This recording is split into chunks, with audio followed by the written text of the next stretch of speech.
diagnostic checks. Just a shitty day. But you know what's going to make it better? Talking about the challenge. How you doing today, Tyler? I'm doing all right. We are so close to Right this there. final. I think we're there. I don't know I don't know why it's not getting announced, but I think the men are in.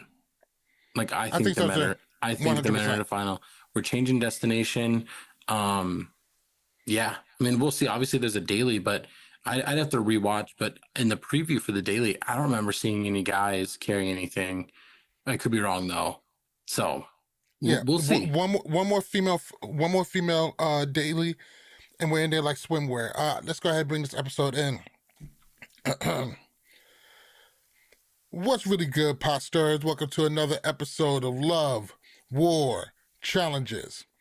I am MTV Malik. He is Tyler Louder. What's really good? Gang, gang, gang, gang. Um, Interesting enough, we always start off in the A block, but I don't know. I can't even remember what the fuck they talked about. It's almost like it was just some conversation and stuff. Yeah, and I think I've been seeing a lot of people talking. They're saying like, "Oh man, this season's like boring and everything." I think the only issue is that we're running into is like we're in unprecedented times. Like we have a season that is longer, like episodes are longer than normal, and now we're also down to a few people. Because like if you go back in the day, let's go back to the singles, the era one, early era two. We're talking 22-minute episodes. This stuff it doesn't Right. even exist. Let's get into the end of era two. Era three starts kicking in a little bit, and we start to see more. These 40-minute episodes and everything. With 20 minutes commercials, and it feels a great length, but everybody wants more and more, so they give us more. And this is where we get when we get down to a couple people, there's no drama. Like we talk about it, targets are either going to be you, me, or you and you. Like, we know who's going in. So it just, Yeah, yeah, it's just not there. And the fact is, the relationships that these people have with each other, they aren't exactly very, cutthroat. Or, I mean, the worst one I would probably be able to think of is like a Tori versus a Kara. And then you see that whole rivalry is completely like swept away. well, it's also we have to look at like who's there, like who's still there that okay, Jordan doesn't create like drama anymore, like loudly. Right. Um, Corey doesn't, as long as like Josh and Fessy aren't there. He's not, very loud.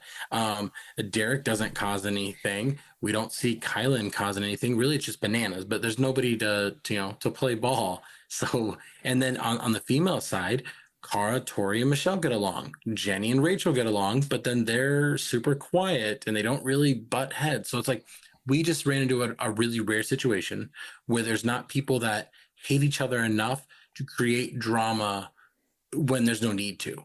100%. 100%. We might as well go ahead and jump right into the daily. This daily is called Fire Plunge. Mm-hmm. Bananas is going to get a 30-second penalty. This one is sponsored by Burger King. A big shout out to Burger King because Burger King has kind of always been there for the challenge. We've seen a lot of these. I love the bonus that they get, 5 bands in the middle. I think that's really great. So big shout out Burger King. Plus, I do like Burger King, even though the chicken nuggets seems like fried pieces of cardboard. It, it gets the job done. It's hit or miss. It is very hit or miss for me. But I mean, I don't ever mind these like sponsored things. I think it mixes it up and everything. And we can, I guess I'll just talk about it now because it's not really interesting. But one thing, my wife looked at me and she goes, "Do you think Jenny is actually eating any of this food?" And I was like, "I don't. I only saw her with like a soda, and it's probably like a Diet Coke or whatever." And I didn't see her eating anything. I saw everybody else eating, but I didn't see So, her. I noticed Tori didn't eat the burger. She was just eating the Yeah. fries. Because, So she's a vegan. I think a lot of it is, especially for the American players, maybe, and this would exclude Jenny. I mean, Burger King is a little taste of home. I mean, I'm thinking Burger King went there and they fried it up like the way they do. It's kind of, and I also like the fact how the Burger King segment kind of played out as the nightclub segment where everybody's right. kind of talking game. So I thought that was really interesting and really cool that they pulled that off. But back to the daily. Looks really, really great. Called Fire Plunge. Everybody Looks sits in a cool. convertible. You got to hot wire it, where basically you put an audio jacks in. You get what, like 8 audio jacks and like 10 holes or something There like was that. like there was more. There was probably I have to go relook. There's probably like 12 to 15 audio jacks and holes and everything to try and connect. And only four of them were the correct connection. So really, I mean, you're sitting there potentially I don't even know. I mean, I don't even know what 15 by 15 is, you know. But you really you're doing a lot of work here and everything, and it could take a lot of time. That 30 seconds really could play into it. What I do like is that this is kind of like one of those fear-based challenges. Like you know you're safe, you know you're protected, but like your body doesn't like when you're driving off a cliff, it doesn't go, Yeah. I'm harnessed, I'm okay. And then it's like, oh, I have to swim 500 meters. Like that stuff is like fear of heights, fear of falling, fear of wrecking, fear of drowning. Like all that kicks in. Um, yeah. So I mean, it was a really cool daily, and the way TJ talks about it, they've apparently been trying to do this for a couple seasons, and it just wouldn't work. What do you think was in the way? Just probably the countries didn't like in everything and the way they were doing it, and probably were worried. But I've heard lots of things that MTV.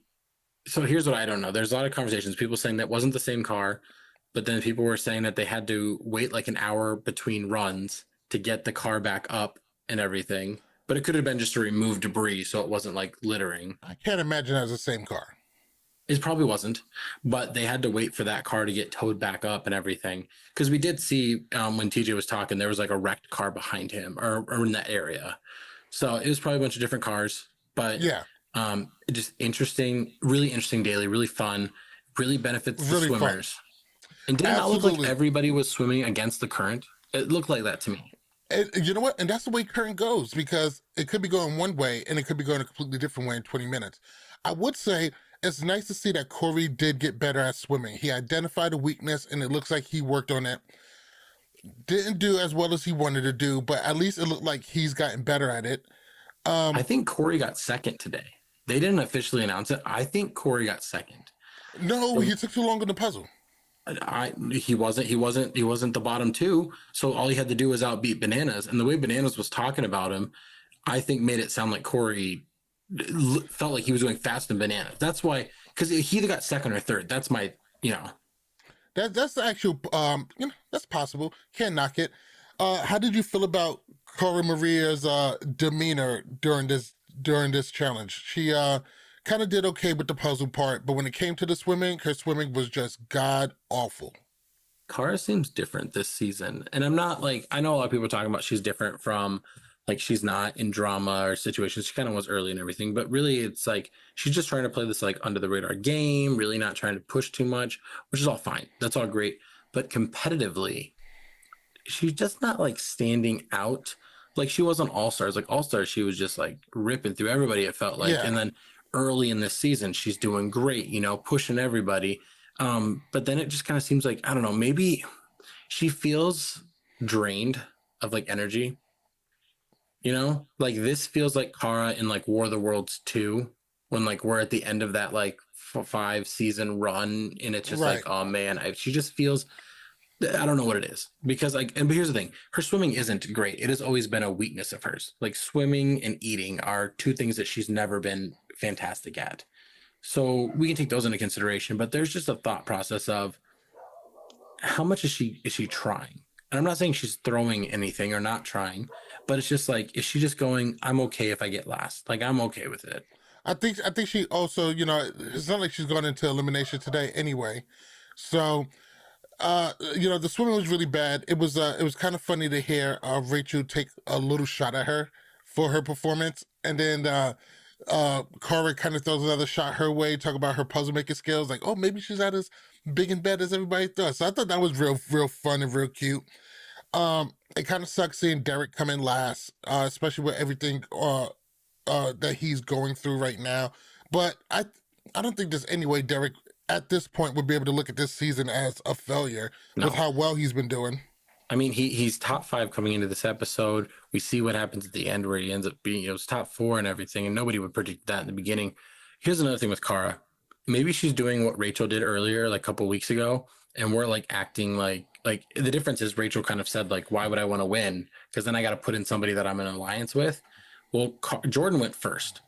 Cara just goes, Jordan's going to win this. So if I win, I'd have to pick between Corey and Derek, who are my number one and number two.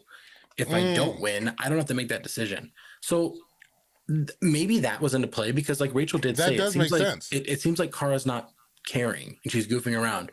So maybe that's what it is. She didn't want to have to make that decision. I felt like we know that Cara swims better than that, at least. Did we know that Kylan sucked at swimming? Was this already established? I mean, no, it wasn't established. Because I was kind of thrown off. I was just like, did we know? Like, was there another, challenge that? Real quick, another thing that sucked. I left my Stanley cup at work, and I have to drink water out of a bottle like a fucking peasant. Like, look at this shit. Okay. I'm just so much better than this. Just okay, yeah. So I was thrown off by we did not know. We haven't seen this in any other way, like really that it's been affected. I mean, we've seen heights over water, but it's not swimming based. And so you know what, 500 meters is a long way to swim, and if you don't swim often, real quick, because 65% of the people who listen to this podcast is based in America. Anywhere between 65 and 80. I know I've been going over the metrics. But 500 meters is basically 1/3 of a mile. Mm-hmm. For people who don't know. Yeah, and it's like, I mean, think of like an Olympic pool. I mean, that's down and back 10 times, right? Isn't an Olympic pool like 50 meters? Yeah, and that's a 20-minute walk.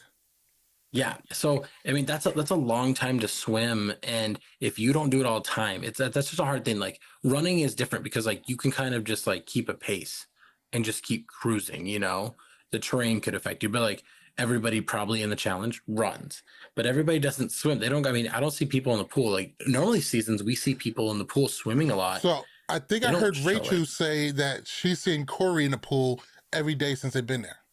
And here's the thing. I think a lot of these competitors, and I don't want to just contribute this to one person. A lot of people probably get it, but ever since All Stars 3, and we got Wes explaining what you need to do when you get in a house to win a final, it really seems like more people. I mean, I'm not saying Cara probably was running all the time, but like every episode we see Cara on a treadmill. Every episode we're seeing they're talking about Corey swimming, and it's like. It's almost like he knew that he was pretty much at the end of his like challenge career, and is like, I just want to give this information out. I want people to focus on this, and like one more reason to love Wes. But great daily. I loved a lot of it. They could have easily filmed this wrong and did this wrong. I think it was presented to us as best as it could. Once again, timers would be great here. We would love that, but not a whole lot of complaints when it comes to the daily. Tori and Jordan gets the win. And let me tell you something. Since this game has gone individual, Tori has been racking up wins against amazing, amazing women. Gotta give her props. Gotta give her props. I mean, let's go back 10 seasons and Jordan's evaluation of Tori and how correct he was of like, no, she's somebody that you shouldn't like mess with. Like Tori's good. And then he keeps her around as a rookie and just, when he could have went with like Kayla and Jenna. And it's just crazy. Like now we see, and then Tori's on like almost every season and people are talking about she's just overexposed. That's what happens to any challenger. If they're on too often, people start to become haters. I always thought she was kind of corny and I hated her music, but I never hated Tori. I always thought she was a solid competitor.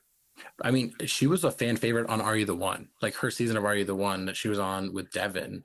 And then not watch that one. It was really I've good. It was a never good seen season. any of them.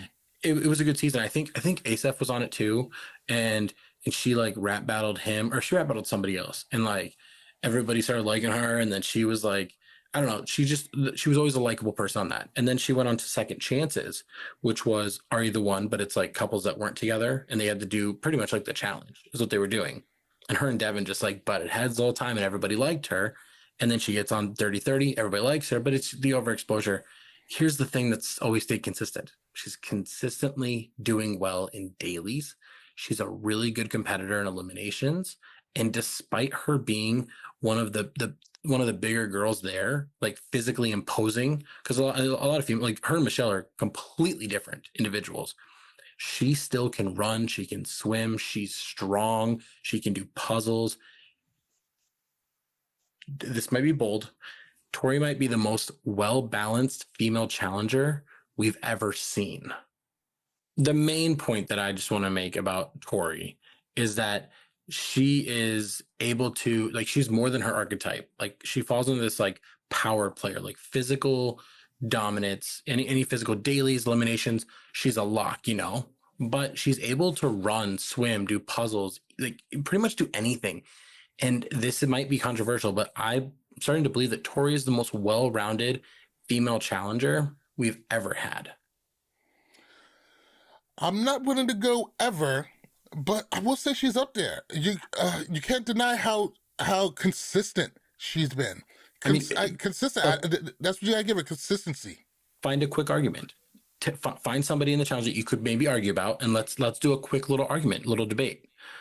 Like, off the top of your mind, who's the most well-rounded female challenger? I mean, I would have said something like Veronica if this was many, many years ago. I felt that Evelyn was so well-rounded, and also Sarah Rice I thought was pretty well-rounded too. Maybe a little bit lacking in overall strength, but I felt like because of her size, she was doing pretty well. So I believe Sarah's biggest thing that she doesn't do as well as Tori, yeah, it's physical skill. Like, I don't think I've ever seen Sarah in a physical elimination where she's won a physical elimination, really. Like, nothing really. Nothing jumps at the top of the head. Same with Veronica. I don't think Veronica has the endurance to run long distance. I don't think she's the now she doesn't. Even back then, she couldn't really. Yeah, I mean, she wasn't the greatest runner. Yeah, she wasn't like the best runner on her team, you know, on other days. I mean, she was fine, but I don't think like I think if you took prime Veronica and put her here on season 40, I think she's gone. She's gone in the first 3 episodes. Eating alive. And that's no disrespect. It's just the game has kind of evolved and athletes are better. Even Evelyn, I think the problem with Evelyn is that Evelyn has too much isolation. Like, Evelyn is too big on, I don't like you, you're not in my game. The only time that she didn't do that was her first season when she got sent home first because, well, she was partnered with Danny. And then her last season, Rivals 1, where she didn't do anything. She really let Paula kind of do the politics and everything with, you know, Kenny and Bananas. So that's her flaw. But I do think Evelyn could come into this game right now and do just as well. I feel like she would evolve and kind of get it. And of course, Laurel, one of the best all-around ones. And I hate to say it because we all know how we feel about her. Camilla was also really good all around. I don't think Camilla's social game is good at all, though. That's the thing. I think Camilla plays an intimidation game because, like, I mean, go back to like Dirty 30 and watch every time somebody votes for her. Like, CT's like avoiding like seeing it, you know what I mean? Like, and it's like and with Laurel, here's the thing: if you just put all the best female challengers, let's say like top 10 female challengers you think of, in a final, everybody's 100% healthy. The final is just a regular final. I think Laurel finishes somewhere between 6 and 10 on most times. Like, I don't think she has the real endurance. Like, I don't think that she's a good puzzle solver. She's really strong. She can run, but even in her prime, I mean, even in her prime, she couldn't outrun Carly in a final because Landon was there. You know what I mean? Yeah. Like her and Cara couldn't beat Evelyn and Paula. You know, Paula, who, you know what I mean? So I'm just saying, like, those are people that have like beaten her. So I mean, and she almost lost to Nani in a final. So it's like, I think Laurel's very good, but I think in a final, if we're just talking final, I think Tori is such a balanced challenger. So that's just me. I love that balance. It's hard to argue against that point. So we get over to the Burger King night, which is kind of just club night. You didn't even talk about who won and who lost. We didn't even say that because we kind of derailed. I thought I did. Yes. So Jordan and Tori gets to win. Oh, I did mention Tori gets to win because like Tori gets to win. Yeah. And Jordan also gets to win. No huge surprise there, which makes it interesting that we don't need a not a tribunal, what do you call it? A nomination, because Corey is the odd man out because Jordan was also a target. So and Derek lost, which means Derek took longer at the puzzle than Kylan took at swimming, which is so odd. because that Yeah, puzzle, and no offense to anybody, puzzle didn't look hard. That puzzle wasn't a puzzle. It was trial and error. It was push, exactly. push, push. Okay, good. A Push, push, lot of push, a lot push. of luck was involved with that one.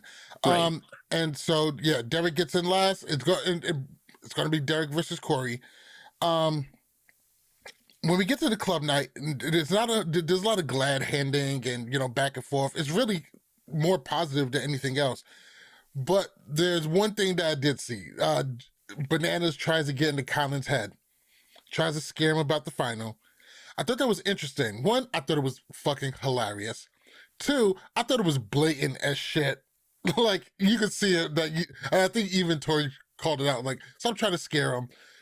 Three, I think it also signals that Bananas may look at Colin as kind of a threat, one of the new age guys who's going to come up and be a threat. And there's a couple of these new guys. You got Emmanuel too, who he isn't on this season, which super surprised that he's not back, but I'm sure we'll see him again in the future. But I thought it was cool that Bananas, a 7-time champ, is kind of identifying this new young buck as a threat in a way that he never looked at the other young bucks as being real threats. I mean, let's just relate it to current times, right? Let's stay current and everything. Let's stay relevant. Caitlin Clark comes into the WNBA and everybody's fouling her hard. Everybody's pressing her. They're all trying to talk the smack about her and everything. They're trying to do things that will break her down so she can't be what she should be. And then it doesn't work. And she's still, one of the best players in the NBA, the WNBA. And Kyland is this guy that's this, he's just still a rookie. He would still be on the rookies, even though we have USA. He's, doing well at everything. And Banana sees this as a vet and is like, dude, I got to put this rookie down so he doesn't take over my mantle and take over the show. I hate that analogy so much. But it's so correct. It's not. What do you mean? Caitlin Clark has gotten the same shit that most high-profile rookies have gotten.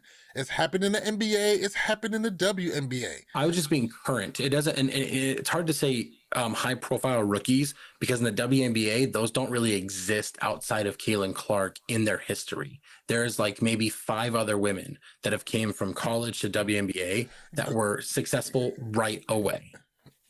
A lot of eyes get pointed to Caitlin Clark on that. I mean, high-profile WNBA players for men is a little bit different than high-profile NBA players overall, because the girls in the WNBA, they know who these high-profile rookies are, and it makes sense to them. And they kind of all gotten the same treatment too. And other rookies this season also got treatments like that too. We've also seen it in the NBA. Michael Jordan came in, had a really, really rough time.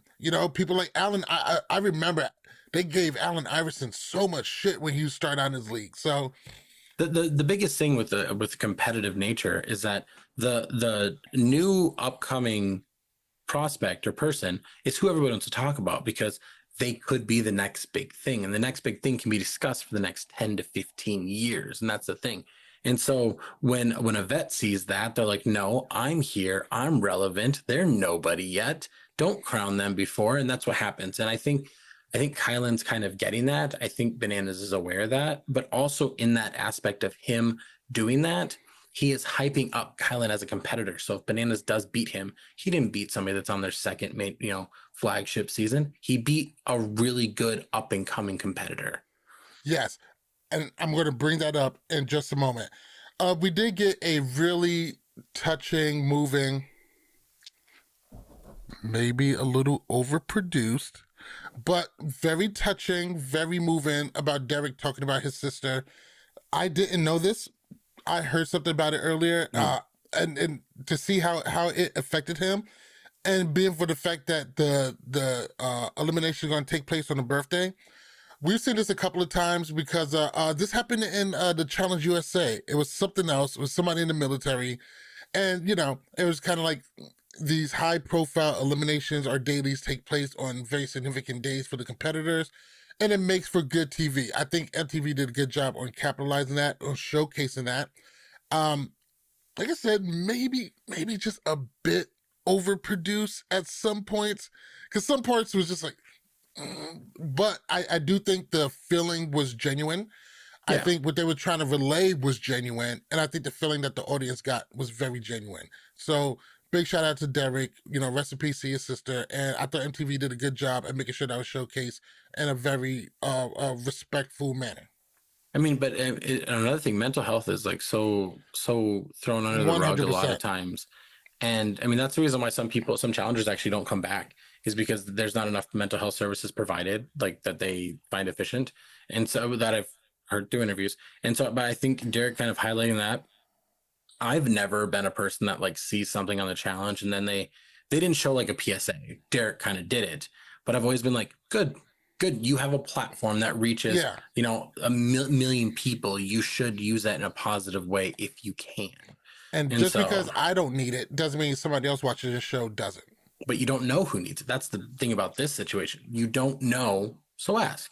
And I think that's very important. We talked about that at the beginning of the season, because we had, men's mental health awareness month. And so, yeah, I mean, it was a little overproduced and everything, but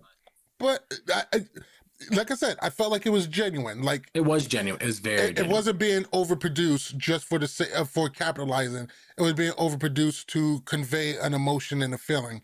And how can you not get? So if you're someone is struggling with grief, you are not alone. Visit mentalhealthishealth.us for resources and support. Big shout out to you guys. Moving on, Jenny's social game. She doesn't exist. Yeah, she saved Derek early in the season, which it's kind of going to go that way anyway. It's just like, this was the decision I had to make, and I'm going to try to pocket this for later use, which is fine. I think that's a fine tactic. But now that we are in the final 10 people, whatever, that might not come into play when the person you're talking about already has very secured alliance spots. I think it would have been better for Jenny if she realized, like, this is a long shot and I'm not really expecting this to happen. I'm just going to throw this at the wall just to see if anything sticks. But for the fact that she thought that was going to work, it kind of comes off a little pathetic. 2 issues with this, or 3 issues. 3. Let's start with the first one. I saved you, so you owe me. That doesn't work if the other person doesn't say it. It needs to be said. If I don't put you in, what are you going to do for me when that opportunity happens? I won't put you in. Okay, you gave me your word. Because then when they don't do it, you expose them as somebody that didn't keep their word. And that puts distrust throughout the whole house. Granted, we're late in the game. It's whatever. That's step 1. Step 2 is, don't put Derek as a target the week prior if you didn't want it to come back. Step 3, don't ask for him to not make you a target once he's already going in. Establish that relationship before he goes in. Simple as that. Even if it was an agreement, you just made him a target. Yeah. I mean, granted, even if she didn't make him a target, but still. Come on. it didn't make any sense. And for us watching, even the most casual challenge fan would be able to deduce that the fact that you're in the house with everybody and you weren't says a lot about your social game. But that's one of the good things about a social game. Social games can grow and they can change. So let's just hope she gets better at it. That's another point. Actually, we're talking about social game. That's another point where Tori stands out over so many other female competitors. She's constantly in alliances. And think about it. Tori came in as a rookie, worked with the vets. Then Tori becomes a vet, works with the rookies. And nobody ever looks at it as like she's, ripping off the rookies and everything like that. That's just another aspect. Like, her social game is very strong. No, I think you make a great point. A lot of the female challenge greats, they got there through great social games. And like you said, Tori is super well balanced. And to be honest, her social game may be one of her strongest points. Considering the fact that she got size and a beast and can run, her only glaring weakness is, eating. But MTV is willing to make adjustments around that. So maybe it's not a weakness anymore. We get to the elimination. The elimination is called closing time. Basically, love this. We've seen this in Spies, Lies, Allies. What was the one that Tori won? She won. Tori won. Oh my gosh, what was it called? It wasn't Spice Ice Allies? Best Friends. She won Best Friends, season 38. Ride or Dies. Ride or Ride or Dies. Dies, that's what it was. Same thing. Yes, Ride or Dies. I wish it So, was called Best Friends. I wish like a fifth grader got to name the or even season. BFFs. Yeah. The challenge. The challenge 30. BFFs. that actually works. So we've seen this puzzle before. Only this time they got to turn the wheel and it goes up. It's Derek versus Corey, and it was so funny because Derek is coming into this. He's super motivated. It's his sister's birthday. He wants to do well. This is the furthest he's ever gone. Corey does not look worried at all. He looks like he has the confidence of a man with a 12-inch cock. He just does not look fucking worried at all. And all reality, and I love Derek and I love how he's been doing this season. I didn't have him pegged to win. Jordan said it really well. He said, we are seeing two different strategies play out. And it became very clear very early on whose strategy was working. Well, I mean, here's the thing. I probably would have done what Corey did too, just because TJ says you can't lay it on the ground to start working on it until you collect all the pieces. So my mind wouldn't have thought I can work on it as I'm moving it. It would have been go, go, go. Just grab and go. I have 48 pieces. I'm making 24 trips. Simple as that. Like, that's what I'm doing today. I wouldn't have even tried to grab 3 because I would have walked 2 seconds slower. You know what I mean? Like, I would have grabbed 2. And then I would have seen Derek and I'd have been like, I just lost. Cool. That's great. All right, cool. And so, but what's really cool is like, they didn't actually give them the answer key. That's the cool part about this, because Corey was like, does challenge go on the bottom or top? And so, yeah, I mean, obviously figured out. I mean, yeah, obviously as you're putting it together, it's going to show, but I thought that was fun. I thought that this elimination looked exhausting. Exhausting. It was really great. Even in the physical part, it was great just seeing Derek keep up with a very motivated, unworried Corey. This is the same season, just like going through tight spaces and then solving a math equation. Like, what is going on here? Like, these are not equal. This was an episode where we don't have a lot of good drama, but the daily's cool and the elimination's good. Yeah. And it kind of made up for it. And it made up for it. And I think that's the balance that you need. But also, here goes why it wasn't terrible. Granted, it wasn't the greatest episode, but a lot of stuff kept the story moving forward. It kept the narratives moving forward. And they was able to fill it with some stuff. Now, did this episode need to be 90 minutes? Probably not. This is an episode. You could knock some of these later episodes down to an hour if you need to. Hey, if you have the stuff to fill it up, 90 minutes is cool. Of course, we want more. You know what they should do is, like, when we get late, like, cut the episode by like 15 minutes, and then that final 15 minutes, give us like stuff you should, like, the shit you should have seen. Like, give us like that, like behind the scenes. And listen, anybody who's listening to this, please let me know. Because a lot of times I'll miss watching the episode the night, especially these past couple of weeks, and I'll download the episode the next day through a torrent. But when I download them, they have the curses and they have the post-game interview with the person who's leaving. Where are you guys getting this from? Because I don't think this is on Paramount, is it? No, it's on MTV. Like, I watch it through YouTube TV, so. YouTube TV is awesome, isn't it? It is it is awesome, and it automatically. The DVR is great. If it's one thing that I miss from YouTube TV I miss YouTube TV, but I got internet TV that has every single channel and every single pay-per-view, and it's like $30 a month. So here's the thing: Derek made the final of All Stars 4, right? But it wasn't really a final. He also, the last time he was in the spot was Battle of the Seasons. Season 22, where he went home on the final elimination. Him and John A went home, and the only reason they went home is because they lost to Frank and Ashley. Frank and Ashley. Yep. Which there's rumors, by the way, that Frank is coming back for All Stars 5, and we're having a rivals cast for All Stars 5, mind you, which unfortunately means he's partnered up with Sam, is what the rumors are. So we'll see, but would love While Frank was competing, he may not have been my favorite, but as I've gone back and rewatched the shows, is he still my favorite? No. But I can appreciate the chaos he can bring with him. Oh man, he's like fucking like a male Ashley Mitchell. There's so many good things about, with Frank. I think it'll be great to have him back. So I think MTV's. I'm not playing. I mean, maybe they planned. Who knows? Maybe they're more. Maybe they think about the stuff more than I should give them credit for. But it felt like they were trying to build up like Jordan and Frank as the new like Wes and Bananas. Like it's a rivalry in a next generation type thing. It's kind of the same two people that are at the top of their game. They're always on different sides of the house, but they're both pretty good at what they do. And either way, they could win a season when they're on. That's kind of what it felt like they're building up. Because I mean, let's remember, Frank has never got eliminated from a challenge season. His first season he won.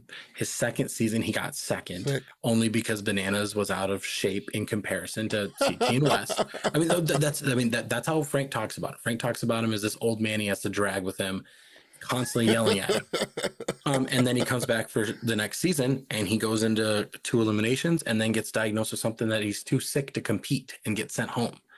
And it's like, so, I mean, if Frank stayed on the challenge, I mean, we'd be talking about him and Jordan going back and forth.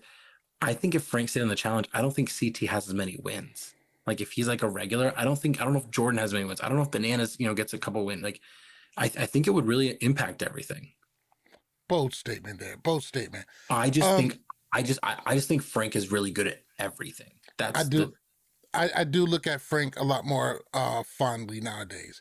But Derek gets the win, dusts Corey out, and then TJ announces it's going to be a location change. And oh my God, Corey just looks absolutely dejected. It's the worst. They never do this in front of eliminated competitors, but because they have the karma vote, he has to stick around. So he has to hear all this news, and it's just a dagger. And like we literally just had Cheyenne talking, and it was like, you better not be there for a month and a half and then come back with nothing, like a loser.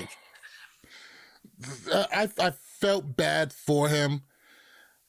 This is nobody's fault but his own. But talk about his growth, though. Talk about his growth. Like this is not the same Corey. I mean, I remember watching Real World Explosion that he was on, and I remember that reunion happened, and the host was like, "Hey, who wants to be on the challenge?" And Corey was like, "Nah, that's not." Oh, what's up, dude? Yeah. Hello, ma'am. Why are you in my room?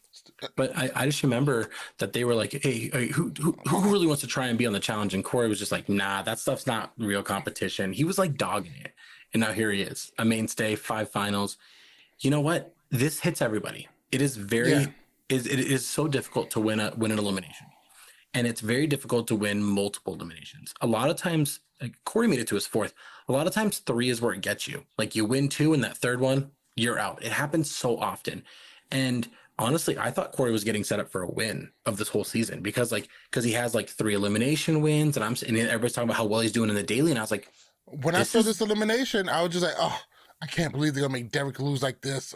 After everything he's just talked about, I did not have him pegged to win this one, but it became very clear early on into the elimination. I was like, oh, Derek's strategy might be the one. Well, in Corey's game on this season was very reminiscent of Bananas on Free Agents, where he doesn't really have the alliances he wants. He kind of has a buddy or 2, but not as strong as normal. He's playing an under the radar game. He gets to go into a bunch of eliminations, and I was like, oh man. But yeah, Derek takes him out. Now, Derek, another thing, we said it last episode, not something that I have on my bingo card, and Derek makes final 4 guys. And it's pretty crazy that we have this situation. Power rankings kind of go, you want to talk about power rankings real quick? Yeah, let's knock it out. Knock them out. So we're going to put everybody together because we're at the final stage and everything. So Jordan and Tori maintain their top spots. Very simple for me. Yeah, and based on the people that are getting sent home and everything, I still have Kylan and Rachel at the 2nd spot. I think that they're performing really well. Obviously, we see Kylan do bad, but here's the thing. Kylan's worst daily performance still doesn't put him in elimination. So it's like, he didn't do that bad. Next up after that is going to be Bananas and Jenny.